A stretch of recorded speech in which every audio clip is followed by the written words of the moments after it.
natural, real materials is what creates a luxury feel. The difference between a $5,000 room and a $50,000 room isn't what you think. I'm going to teach you how to build a beautiful Architectural Digest level room without losing the warmth. And if you stick around to the end, I'm going to give you a simple layering formula that I use with all of my clients.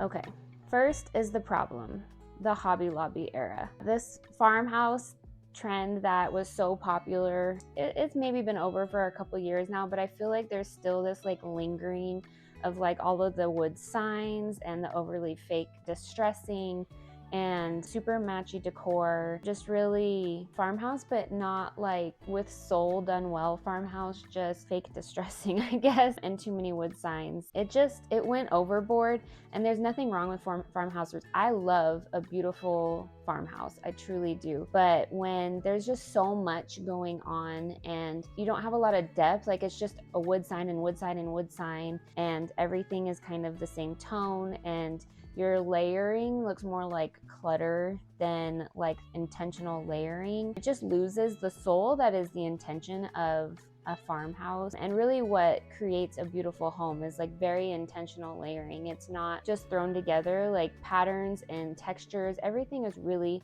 thought out. The things that you see in magazines, the designer probably spent years planning that out so that it would look that way. And of course, you know, when you see Architectural Digest, those homes are like cleared out of most signs of family actually being in the home. So, you know, every now and then it'll be a little bit like staged toys in a spot or something like that. So we know that your home isn't going to look like that 90% of the time, but how great would it be to have your 10-minute reset, 20-minute reset cleanup and have a home that's really similar to that feel, just a very intentional, photo-ready, layered home. So rule number one that we're gonna talk about is just ditching the signs. I already talked about this, but I think like meaningful art, family portraits, vintage pieces, things that have been passed down through generations, even if like don't take out every single sign, because if it has intention and purpose, say you have a pool room and you have, you know, some really cute sign in the washroom that, you know, is fun and playful and like that's very intentional.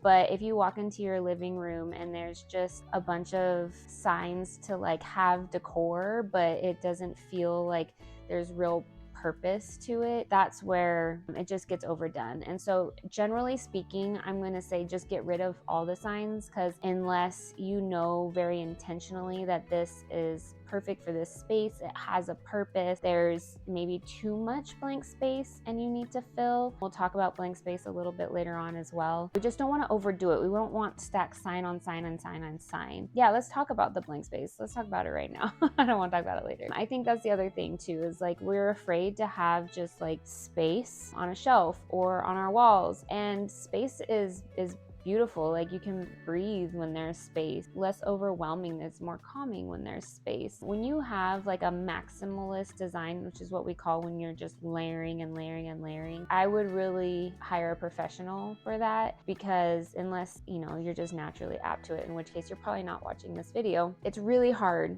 to have a ton of layering and a ton of pattern and a ton of color going on and do it well without having a trained eye for it. So less is more. If you have a sign that you absolutely love, fine. Don't have a bunch of other stuff around it. Just let the sign speak for itself. Again, letting there be blank space on walls is good. Obviously, I use my own home as an example a lot because I'm filming here. I love the woodwork that I put into my home. I really layered different types of wood and different color woods so that I got that warmth and interest and texture and visual interest through the wood in my home. And so that's what I want to shine. I don't have a desire to have a ton of art. I have shelves over here that do have things on them, but there is space in between my little clusters that I like to call it. So like you have like a little section that's maybe a cluster of 3 to 5 things, or like the books, I have a few. Then you have space in between before you have your next little cluster, or maybe it's just one large thing. It's not a cluster of things. That's great too. Again, just less is more. I would say like finish decorating and then just take away one more thing. just step back and be like, what can I remove? Not what can I add? Unless you don't, you truly don't have enough things and it just looks unintentionally bare, then of course you can add things. But most of the time our problem is adding too much and just taking off one thing to simplify it and give it a really elegant, clean look. So number 2, which I kind of already started talking about, is layering natural materials. Truly, authenticity and natural, real materials is what creates a luxury feel. So use real wood, use real stone, marble, granite, quartzite, woven textures, wool rugs, linen curtains. Yes, to some degree, there is extra cost to that, but not always. The granite that I use on my countertops in my kitchen is less expensive than getting a quartz, which is a man-made material. It's also very durable and for me fits the feel of the home that I was looking for. And then also just having the different woods. So we have a 1941 home that we remodeled, and I wanted a lot of, or as much of the original home that I could salvage. And so our wood floors were woven into original oak floors that were here, and it was very hard to match, and they're not exactly perfect, but I love that. I love that the original soul of the home is still here. But then I layered on top of that, I did a really rustic oak cabinet that we actually sandblasted to pull the grain out of the oak, and then I did the alder on wrap on all of our beams. The beams are structural, but the beams themselves were not beautiful, and so we wrapped them in a knotty alder, and I just really dug into the kind of mountain feel that this home had when we purchased it by adding all these different woods. And the tones of the wood are similar, I just went from light to dark. So layering in that light with the dark is really what gives you that depth, and I will talk about that also a little bit later. And then mix your finishes. So you're gonna have matte, woven, polished. Give contrast in the finishes that you have. Maybe you're bringing in glass or acrylic pieces, and then mix in some wood texture with that. Or maybe you have some matte or brushed finishes in your hardware. Mix it with some polished finishes. That mixing of texture is another way, besides having the depth from light to dark. Mixing of the textures is what's gonna add another layer of depth as well. Next thing is mixing your patterns like a designer. This can be tricky for a lot of people. For me, I have a couple key things that I think of. So I'm either going to